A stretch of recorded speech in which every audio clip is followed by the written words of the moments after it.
logo passo a palavra para o professor Fred Xavier Álvares Gonzalez. Professor Fred possui doutorado em filosofia pela Universidade Paris 8, pós-graduação em educação pela Universidade de Lyon 2 e graduação em teologia pela Universidade de Friburgo. Nesse momento, é pesquisador convidado na UNAM. Ele foi reitor na Universidade Nacional de Educação do Equador, reitor adjunto do Instituto de Estudos Nacionais Superiores do Equador e professor visitante na Universidade de Cambridge. Professor de algumas universidades da Europa, América Latina e consultor de agências das Nações Unidas para questões de direitos humanos, institucionalidade e interculturalidade. O título da palestra do professor Fred é El cuerpo en la digitalización y la educación superior, neocolonialismo digital, el agujero en la educación y el corpo suspendido. Fred, muito bem-vindo, é um prazer enorme poder te ouvir nesse momento, é de alto valor esse encontro para todos nós. Por favor. Muito obrigado, Célia, por la invitación.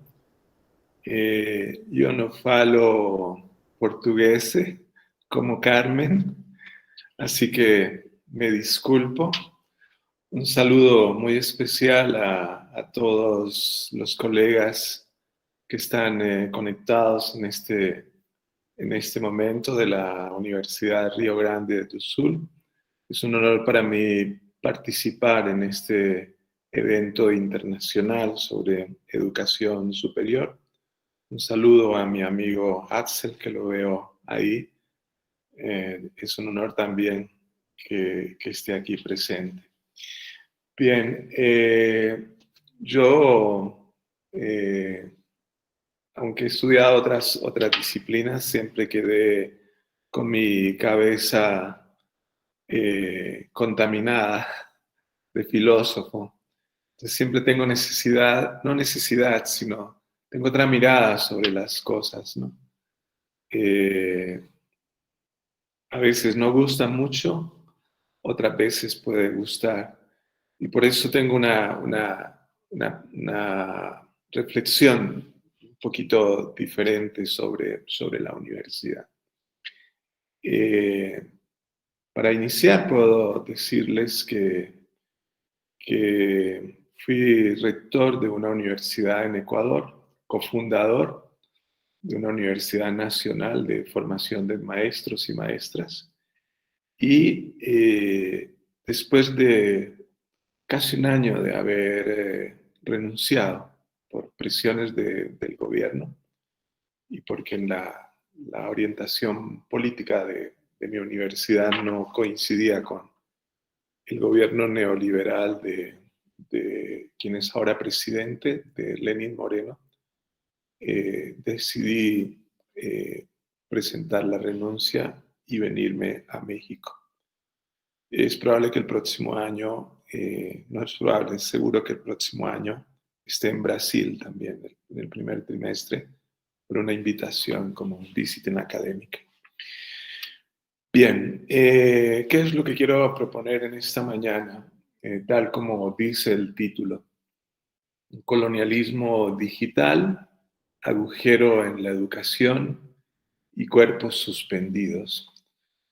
Lo que quiero decir es que en términos de una nueva normalidad, la universidad está en peligro. Y está en peligro porque el neocolonialismo digital es una propuesta privatizadora, una propuesta que destruye lo que nosotros entendemos por educación, que siempre hemos entendido por educación desde la modernidad, a la que me referiré también.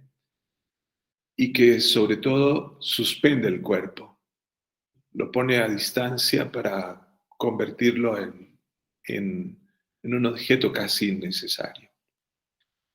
Esto pasa ahora en tiempos de la pandemia, pero esto ya se venía preparando desde hace algunas décadas y veníamos avanzando muy rápido en esto. Es decir, la pandemia, no hay duda que en el mundo, en Brasil, en América Latina, ha impuesto una suerte de tecnototalitarismo. Las tecnologías son ahora la prótesis que hacen parte de la educación, de la comunicación, de la vida en general.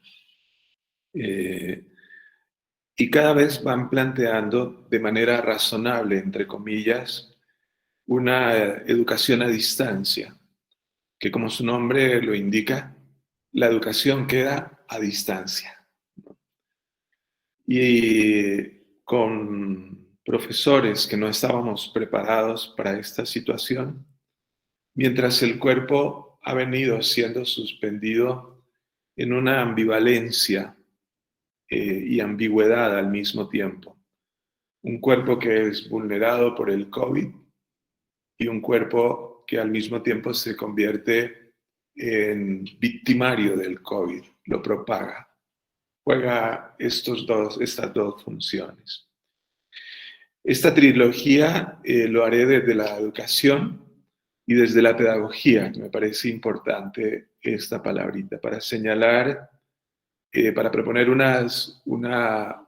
par de hipótesis que creo que hay que tenerlas en cuenta en la nueva hegemonía que intenta plantearse en la normalidad que ya está presente a mi manera de ver, la nueva normalidad.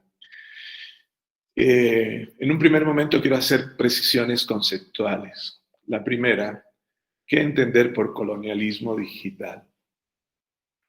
Hasta ahora es un concepto muy verde, diríamos nosotros, es un concepto, se viene trabajando muchísimo en muchas universidades, me imagino que en Brasil también, sobre las tecnologías y el rol que están cumpliendo en la sociedad.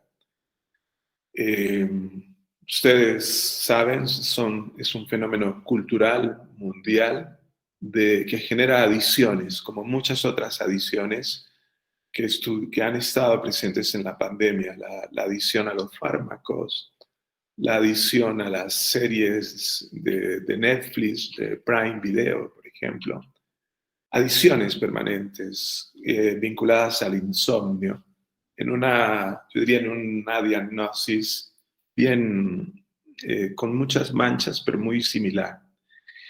Estas plataformas digitales pertenecen a grandes compañías que normalmente se sitúan en un gran porcentaje en Estados Unidos, y yo diría en California, y en China en un pequeño porcentaje. Tiene que ver con dispositivos como los que estamos usando, computadoras, iPhones, celulares, con redes, con software, con hardware, que vienen casi siempre de un mismo lugar y que tienen que ver con un imperativo que en América Latina casi todos los estados, yo diría sin excepción, los tuvimos. Todo el mundo tiene que estar conectado, si no, no hay educación. La preocupación era entonces garantizar internet, usar televisión, usar WhatsApp, en términos generales en toda América Latina y el Caribe. Es un imperativo que no va a ser fácilmente rompible en la nueva normalidad. Va a permanecer lo de vivir conectados y que tiene que ver con una narrativa un poco simplista que dice que los estados vigilan a los ciudadanos. Esto apareció sobre todo en un escrito en este tiempo de Byung-Chul Han, que se hizo, se convirtió casi como en un virus.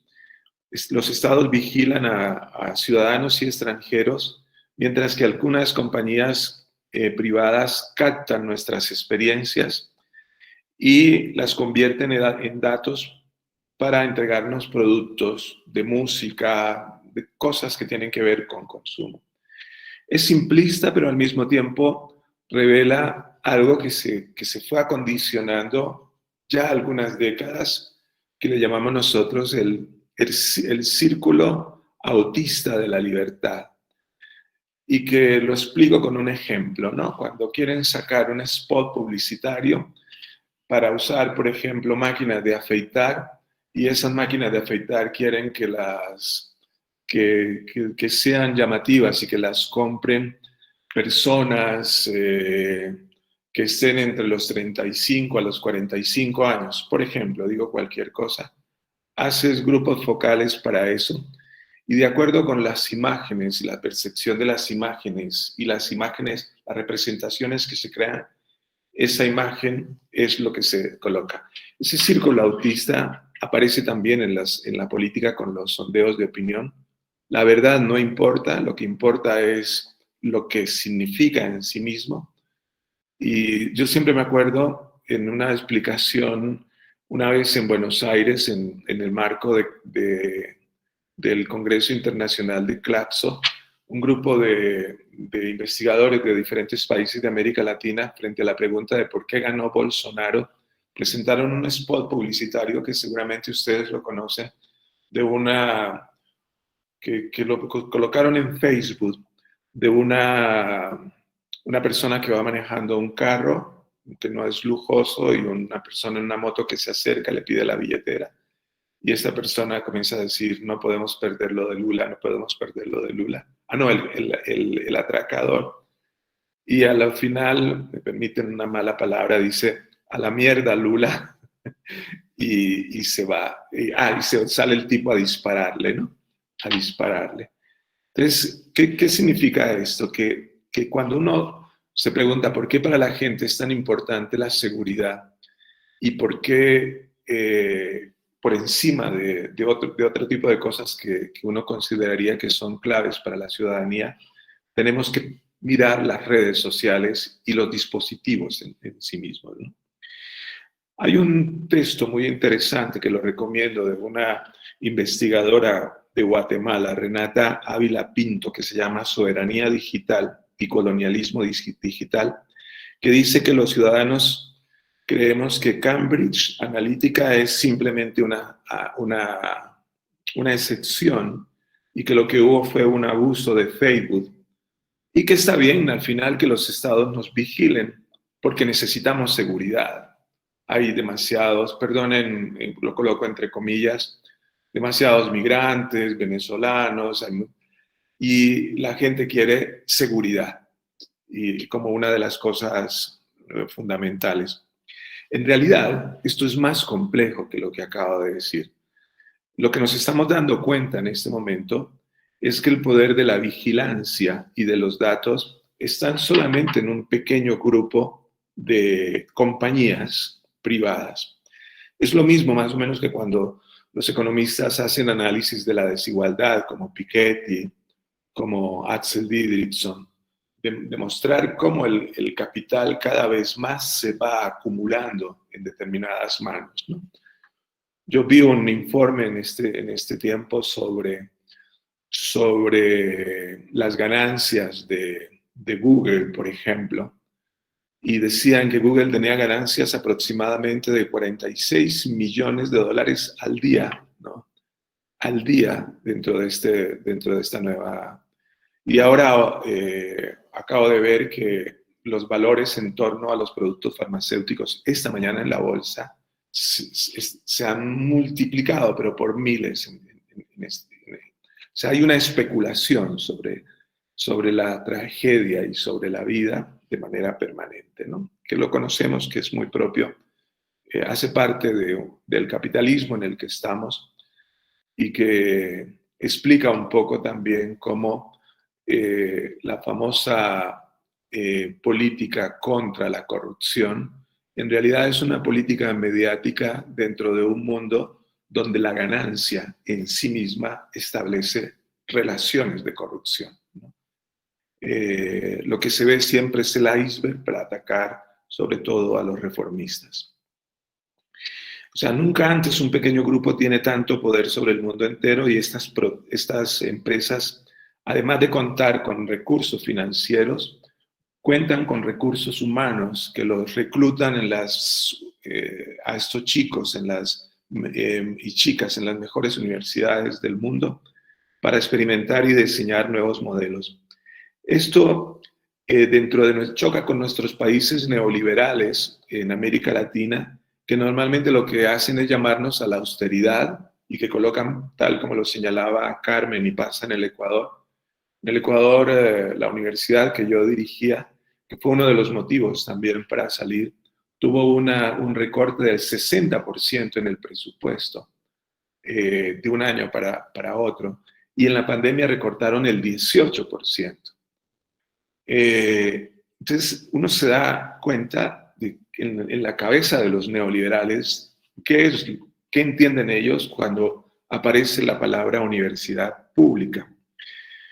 Y donde la desigualdad digital es un problema en nuestros países, con unas brechas ampliadas y tal como lo señalan también los especialistas, como Axel, como varios de los especialistas en América Latina sobre universidad pública, Joaquín Brunner, por ejemplo, como de las casi 6.000 universidades e institutos de educación superior de América Latina, la proporción de universidades que investigan es mínima y aquellas que producen conocimiento más allá de las grandes universidades como la de Sao Paulo, la UNAM aquí de México o la UBA, todo lo demás es casi como una mueca irónica de lo que puede pasar, compitiendo con estos grandes monstruos del mundo. Hay una gran disputa en realidad por los territorios en este momento que todavía no están conectados. Y yo pienso que ese neocolonialismo digital se acrecentó dentro de la pandemia, porque lo que se dijo es, con la colocación de la educación a distancia, tenemos que cualquier chico o chica que se encuentre en frontera o en los lugares más remotos, tenemos necesidad de conectarlo. Entonces hay un juego importante que fue posicionando esta nueva normalidad. Estos nuevos dispositivos en realidad tienen otro problema y es que fueron construidos para el consumo, no para la educación. Y ahora que comenzamos a mirar un poco el desastre de todo lo que pasó este año en educación en las universidades, nos damos cuenta que tenemos una cantidad de estudiantes desmotivados, profesores cansados, casi todos llenos de fármacos para poder aguantar, con unas reglas de desinstitucionalización muy importantes. Aquí hizo muy popular una frase Inés Dussel de entrar a la educación con pantuflas, ¿no? Pero cada vez se repite más cuando entramos en este tipo de sistemas, como la desinstitucionalización implica casi como hacer que estamos, pero no estamos, ¿no? Que yo diría, hay una fractura también aquí a partir del acto de resistir a la educación, pero precisamente porque estos tipos de dispositivos y la educación a distancia no te garantiza la institucionalidad, que es una de las cosas claves dentro de la educación. Además, vimos cómo estas organizaciones de las tecnologías inclusive eran susceptibles a las presiones políticas, como Wikileaks, o como lo que ha pasado con TikTok. Con Wikileaks, ustedes saben que cuando Estados Unidos decidió perseguir a Snowden y a Assange, lo primero que hizo fue a la organización como tal bloquearle todas las cuentas de American Express, las tarjetas de crédito, el PayPal, y eso implica un poco cómo hay una gran vulnerabilidad también allí.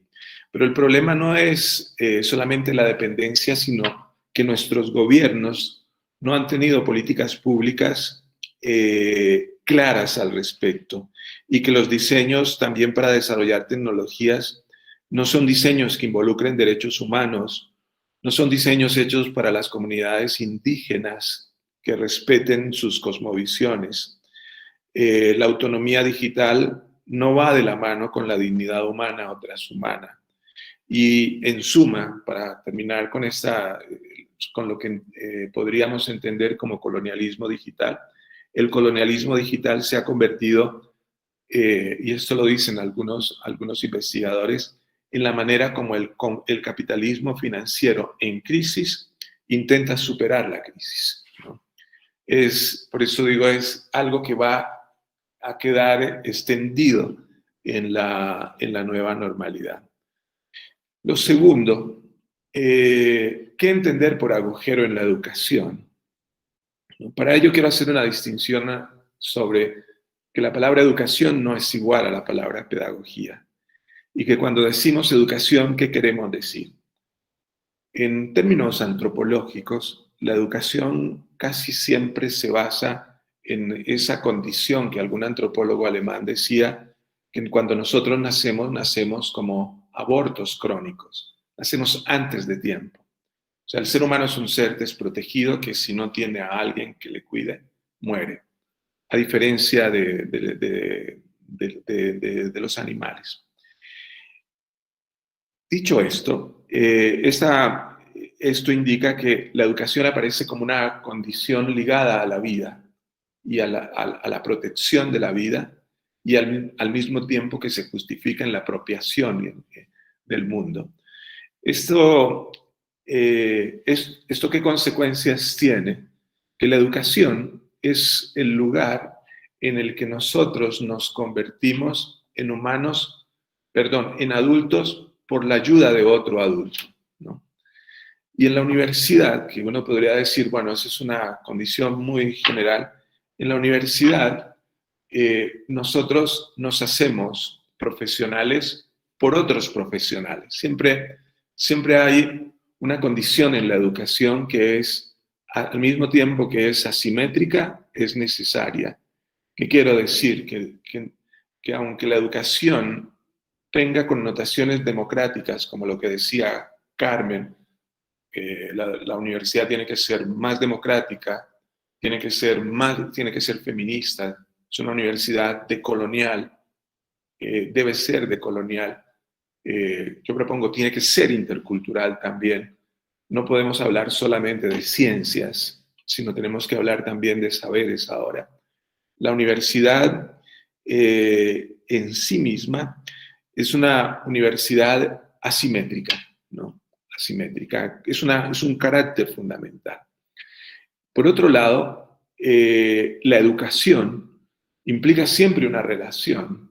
Básicamente hemos hablado de que la educación pone en relación a un maestro, en el caso de la escuela, o a un profesor o profesora universitaria, en caso de la universidad. Una relación. Y ese tipo de relación es una relación en la que media para que los conocimientos sucedan, para que se puedan aprender conocimientos.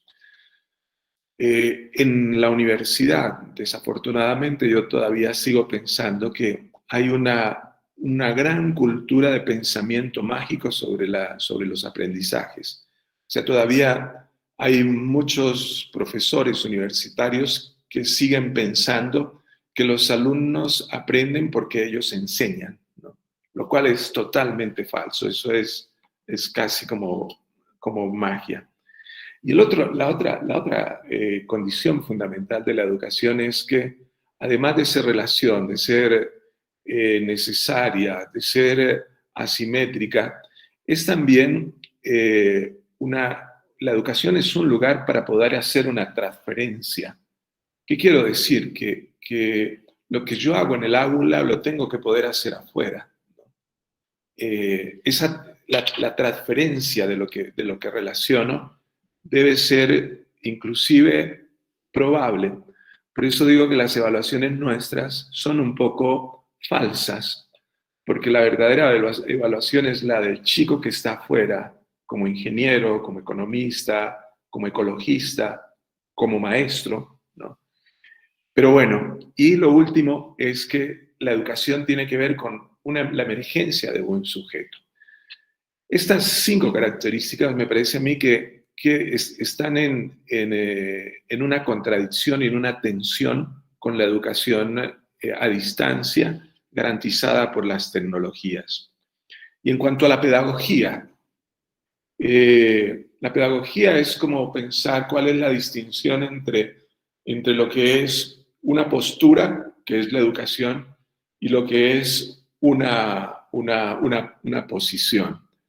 La educación en la modernidad, cuando uno mira, por ejemplo, los estudios de los empiristas de la modernidad, o sensualistas que se llamaron, como Condillac, como Helvetius, y uno ve los escritos de ellos, uno descubre que las nociones de pedagogía de ellos tenían que ver con una concepción de la educación casi milagrosa. Helvetius tiene una famosa frase que dice: eduquémoslos a todos porque la educación puede hacer hasta bailar a los osos.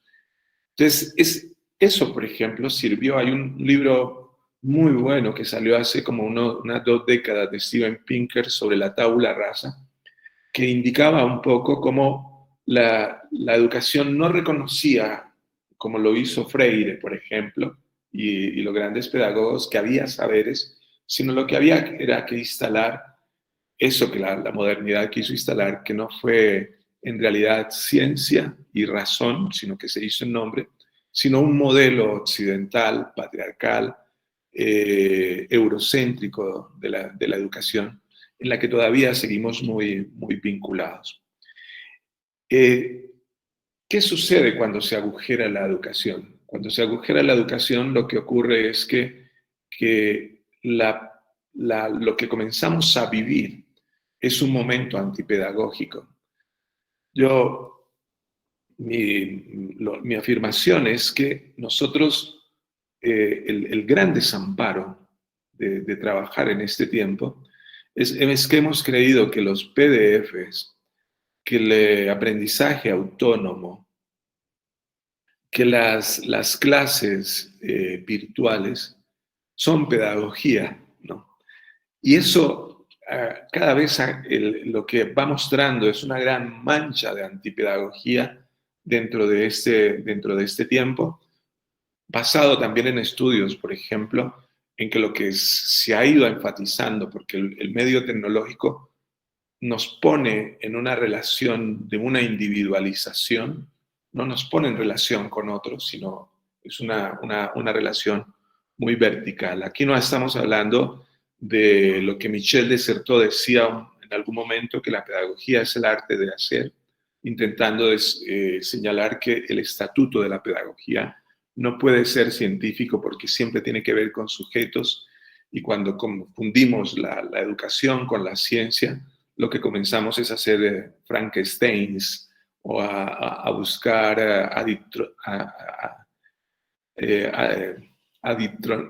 bueno, se me escapa la palabra, buscar adictos, buscar gente que no tenga ningún tipo de opción con respecto a la libertad. Bien, paso rápidamente a hacer las 3 propuestas para no cansarles. Una primera hipótesis que señalo es que con el posicionamiento del totalitarismo, hay 3 tipos de respuesta que se crearon en estos tiempos. La una es una respuesta sociológica y política de la crisis. Tony Ryder, un escritor, dice, siempre lo dijo, que las crisis son la ocasión para que nazcan los movimientos totalitarios. Y ¿qué es lo que uno descubre en las universidades, por ejemplo? Que las decisiones verticales han aumentado, que los rectores ya no consultan, no le consultan a los profesores, simplemente mandan decisiones. O sea, la universidad es cada vez más antidemocrática. Si alguna vez lo fue, ahora es menos democrática. Los recortes, los despidos, a través de un medio que es el tecnologizado, se pasa por encima de la ley, de la Constitución, de una manera casi deportiva, ¿no? ¿Por qué? Segundo, porque frente a ellos tienen un animal asustado, que somos nosotros. Un animal ante el desamparo, que no puede salir. Y que uno dice, ¿será que van a protestar cuando termine la pandemia? Yo no creo. Normalmente lo que ha ido pasando, y también esto obedece a estudios, es que las redes sociales han suplantado las calles. Las protestas son ahora tecnológicas y no suceden dentro de la calle. Y sobre tercero, la respuesta tecnológica, la tecnología es algo que nos vincula con el afuera, con ese afuera que tiene que ver fundamentalmente, que tiene muchos, es como una prolongación del sentido, es como cuando coges la televisión y la televisión lo que te muestra te muestra un panorama del mundo. Pero bueno, cuando ustedes lo saben muy bien, que los grandes periódicos y los medios de comunicación no están en la mano de humanistas, están en la mano del mercado, como la universidad. El mercado no le interesa, el mercado nos sitúa todavía en esa oscilación griega entre hacernos ver tragedias y hacernos ver comedias. Pero en realidad la tragedia no tiene la profundidad de un Heidegger que dice que la originalidad de la existencia tiene que ver con la aceptación de la muerte y que nos lanza en ese tipo de filosofía a considerarnos casi como muertos vivientes, o la de Kierkegaard de la desesperación, sino que nos lanza más a mirar un mundo de la comedia. Y un mundo de la comedia no es el mundo en el que uno dice, bueno, riámonos porque no hay otra opción. No, es un mundo de la comedia en el que la mirada sobre nosotros mismos queda desplazada en el mismo momento de reírnos. No nos permite descubrirnos a nosotros mismos dentro de eso. Entonces, termino con el cuerpo suspendido, que es en este neocolonialismo y en el agujero que se ha hecho la educación en un momento antipedagógico, el cuerpo cada vez está más necesitado de abrazos, de besos, de caricias. El cuerpo ha quedado encerrado. Y ese cuerpo lleno de terror, aislado de nuestros estudiantes, es un cuerpo que está sometido a la famosa lucha del liberalismo y de la biología del que habla Harari, ¿no? De ese que dice, yo soy un individuo y poseo una existencia única y no me puedo dividir, el individuo, el no divisible. Y yo soy completamente libre y puedo conocer las cosas por mí mismo. Y todo eso choca porque lo que está puesto en la realidad son algoritmos que carecen de voz interior, en los que comenzamos a reconocernos y comenzamos a darnos cuenta que no somos libres y que estamos modelados por genes y por presiones ambientales y que quizás, lo he dicho ya en varios lugares, Facebook podrá decirnos más cosas de lo que nosotros conocemos de nosotros mismos que nosotros mismos sobre nosotros mismos. Y en esto hay una lucha, esa lucha que tiene que ver con Silicon Valley, donde cada vez van a intentar que haya élites con humanos mejorados, con la supremacía blanca y el racismo que se ha disparado en este tecnologismo y la religión de los datos. A manera de conclusión, pero esto ya no lo desarrollo acá, yo lo que quisiera plantear es la importancia para nuestras universidades de irnos hacia el buen vivir y el buen conocer, como dos salidas importantes que deberíamos nosotros hacer y que de una manera directa, les diría, implica tener una pedagogía sobre las emociones. Casi siempre que he visto grandes universidades en Cambridge, en Alemania, me he tomado fotos donde en diferentes idiomas todas las universidades se han constituido a partir de la razón. Y no creo que haya que abandonar la razón, pero creo que frente a esa política de las emociones, que es la que está sustentada, por ejemplo, en las redes sociales, es clave y es importante trabajar una educación a partir de las emociones. Estas no desaparecieron y estas están siendo manipuladas por algunos elementos que ya indiqué. Muchas gracias por su escucha. Gracias.